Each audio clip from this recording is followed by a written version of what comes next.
Hey, good afternoon. My name is BryAnna Vaughan. I'm a senior environmental scientist working at Caltrans, and I work in District 9.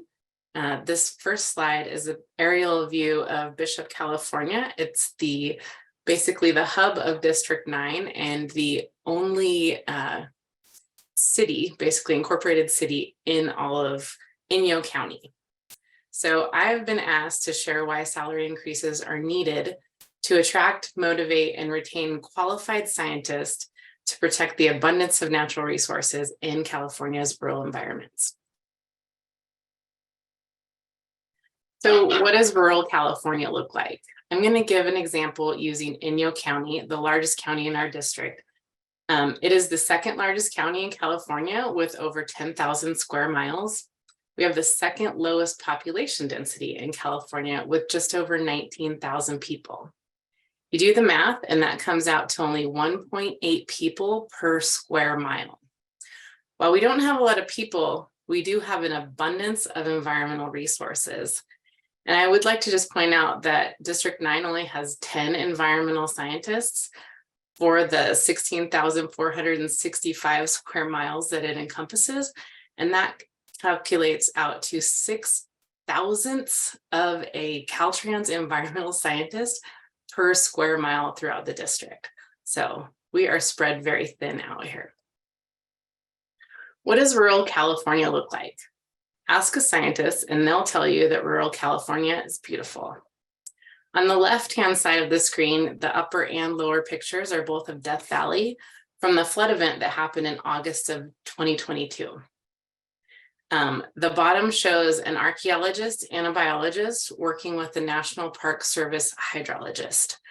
The top shows me walking over a road that has been severely undercut. These have a multitude of natural resources, including cultural resources out there. So there's a lot of need for scientists. The right-hand side shows some of the situations where we have highways that go along a lake. This is Topaz Lake. And the bottom right shows what the snow looked like in our lovely nonstop winter of 2022 and 2023. So the little inset on the Topaz Lake shows an avalanche area that actually happened at Mono Lake. It looks a lot like Topaz Lake, where the road goes right along the lake and it's very steep. And you can see there are folks working to repair the fence that keeps debris from sliding onto the road. What you can't see in this picture is there are also biologists and archaeologists working on the opposite side of the road. So imagine looking at the picture of Topaz and seeing them down below the roadside, making sure that any biological or cultural resources are being protected while this emergency work is being done. The middle picture shows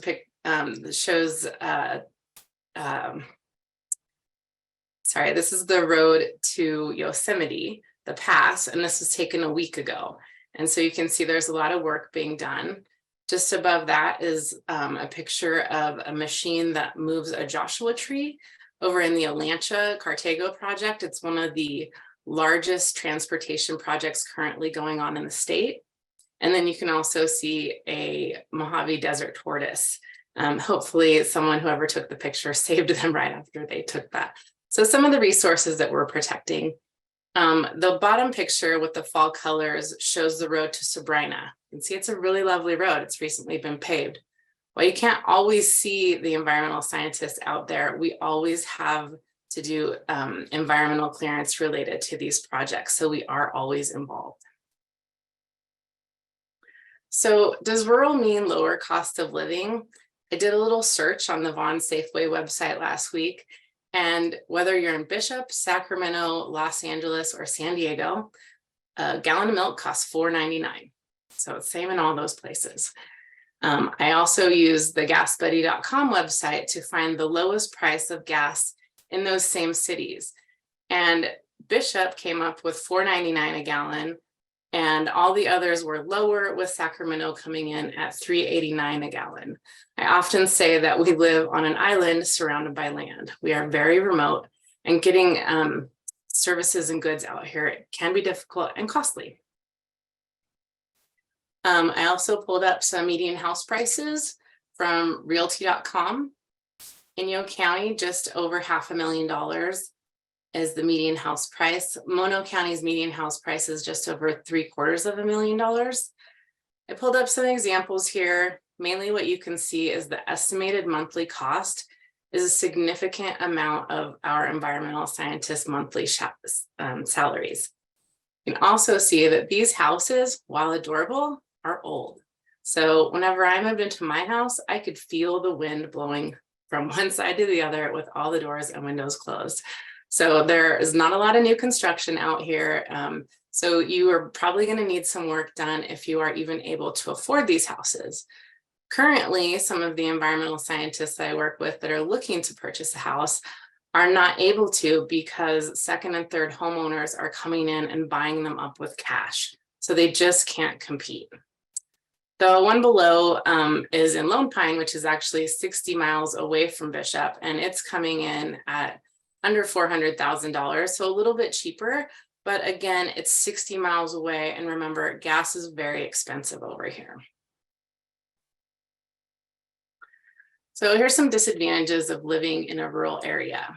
We have limited higher educational facilities, so we're not cranking out scientists that want a job over here.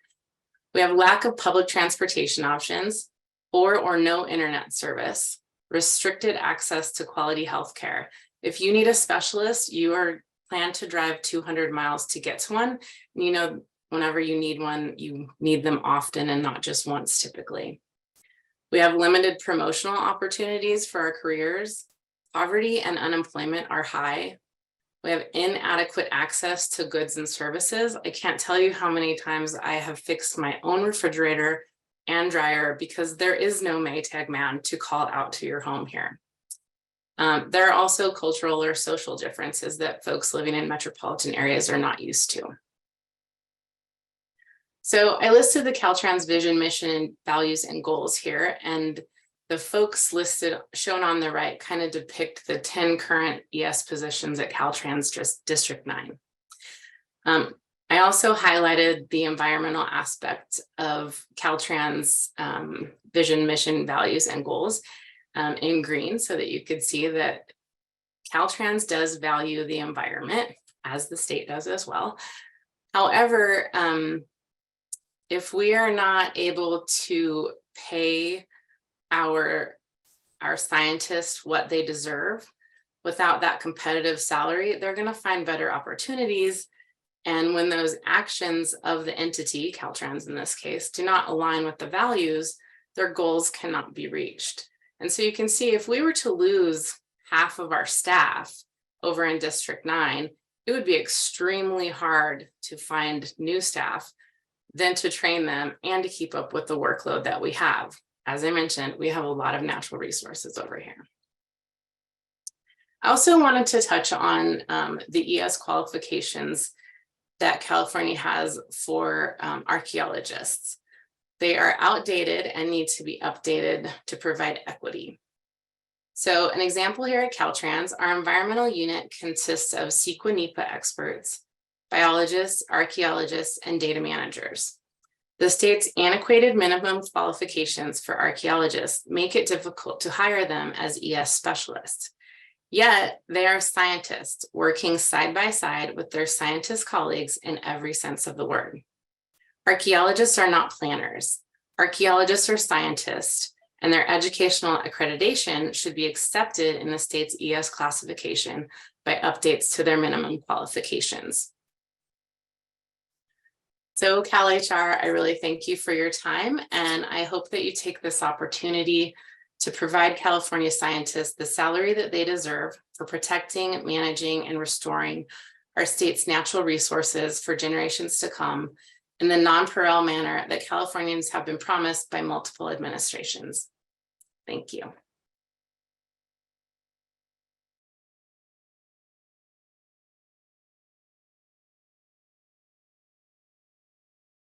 Thank you, and thank you guys for having me. My name is Laura Radke. I'm a senior environmental scientist specialist at the Department of Toxic Substance Control.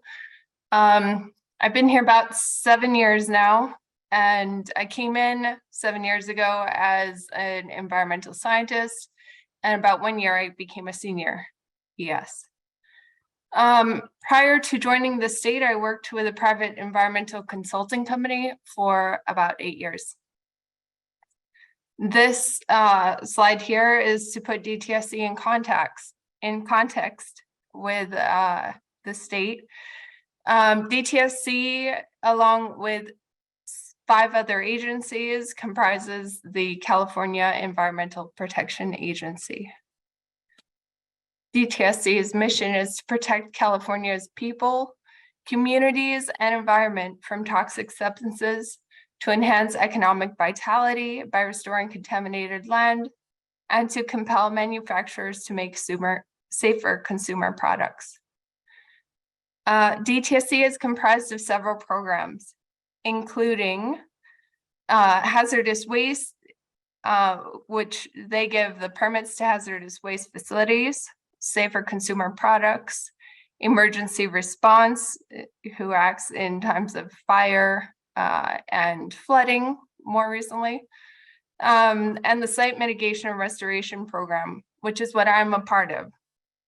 Site mitigation and restoration program is also known as cleanups or brownfield, because we enable a site that has had a release of hazardous chemicals to be reused. We clean it up and make sure it's safe for human and environmental, to protect human and environmental health. All right, so at the site mitigation and restoration program, we're organized with each site assigned to a project manager.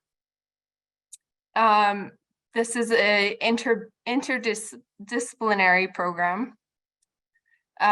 We are composed of hazardous substance engineers, engineering geologists, and environmental scientists, project managers. But more than being interdisciplinary, we are interchangeable. When a project can be reassigned to a new project manager based on workload needs. So, for example, a colleague of mine retired in 2021, and some of his projects were reassigned to me. Now, I want to touch bases on one of the responsibilities of the project manager. We prepare an annual cost estimate for the responsible party so that they know how much funding they need to put aside for the next fiscal year.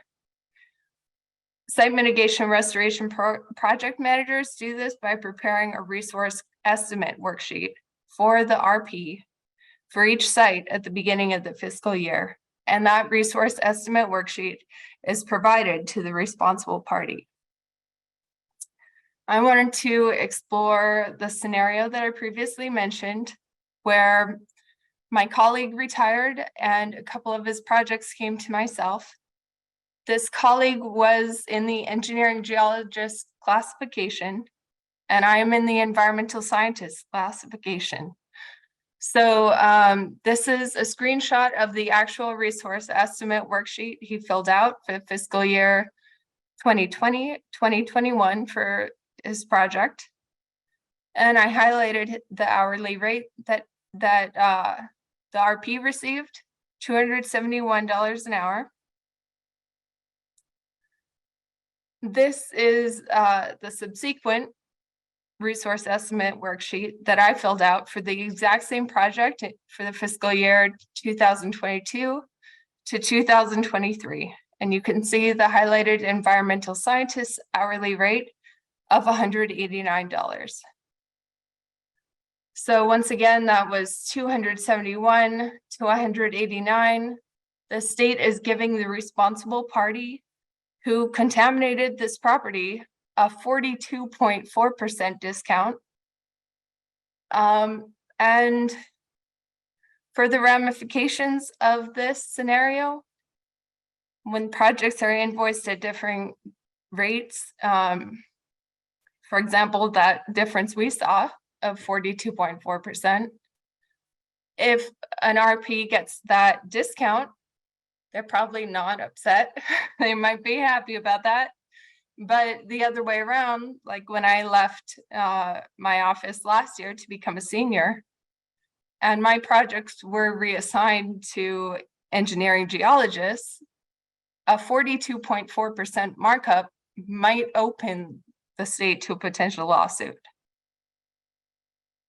So other things that this scenario, this current situation is causing is inequality between classifications with equal project management responsibilities, ensuing and low morale. I myself filed an Equal Pay Act claim in September 2021, and I'm still waiting on the Labor Commissioner's office. I've been assured I'm still in the queue a year and a half later. And this slide is a job posting I saw about a week ago for a project manager position at AECOM, which is the environmental consulting company I worked at prior to joining the state. The project manager has the same responsibilities as all project managers in the site mitigation and restoration program, and very similar qualifications. And thanks to that new California law that recently passed, we can see the salary range for this position highlighted in blue is $150,000 to $170,000. This is regardless of classification. So is California, the state of California, an employer of choice right now? Here are the current salaries. Environmental scientist salary tops out range C at $95,112. Environmental geologist salary tops out at $135,444. And the private sector consultant project manager, regardless of classification, their range is $150,000 to $170,000. So I wanted to explore the other scenario. The state restores equity. Within the site mitigation and restoration program, this would cost nothing for the state. All project managers and team specialists, technical specialists, charge their time to the responsible party with a 1.89 markup to cover overhead costs. So this would actually bring a lot more money to the state because they'd be able to capture that 1.89 markup on the 42.4% change that's happening, or they're not capturing that right now. It would result in an increase in morale, increase in attracting talent, increase in retention, and increase in productivity. This last point, productivity, is very important because revitalizing these sites, in addition to protecting environmental and human health, opens increased revenue streams to the state. More properties can be recycled. In the city of Los Angeles, where I work, we have no shortage of backlog sites. For example, I worked on two SB 35 affordable housing projects a couple of years ago. And we were able to clean up those sites and remove harmful levels of chemicals until our toxicologists cleared the sites to be acceptable for residential use. And those properties were developed into apartments that are now affordable housing. I went to the grand opening last year with Governor Gavin Newsom. We are doing amazing things for the state right now, and cleaning up these properties, just as I said, increases revenue streams for the state. So in summary, many environmental scientists and other classifications within Unit 10 are experiencing economic inequality that's just not sustainable. Thank you for your time.